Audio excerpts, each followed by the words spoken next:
ফিলিপাইনের দক্ষিণে মিন্দানাও উপকূলের কাছে ৭.৪ মাত্রার ভয়াবহ ভূমিকম্প আঘাত এনেছে। ভূমিকম্পের পরপরই ফিলিপাইন ও ইন্দোনেশিয়ায় জারি করা হয়েছে সুনামি সতর্কতা। স্থানীয় সময় সকাল 11:43 দিকেই প্রথম সুনামি ঢেউ উপকূলে আঘাত হানতে পারে এবং বিশেষজ্ঞরা আশঙ্কা করছেন এই জলোচ্ছ্বাস কয়েক ঘন্টা পর্যন্ত স্থায়ী হতে পারে।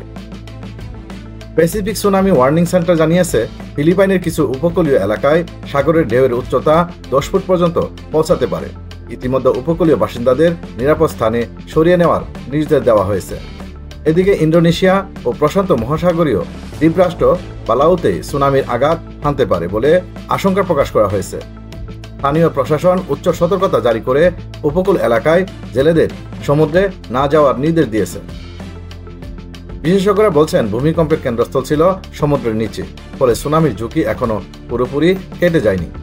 ফিলিপাইন সরকারের জরুরি ব্যবস্থাপনা বিভাগ পরিস্থিতি পর্যবেক্ষণ করছে এবং জনগণকে আতঙ্কিত না হয়ে সতর্ক থাকার আহ্বান জানিয়েছে।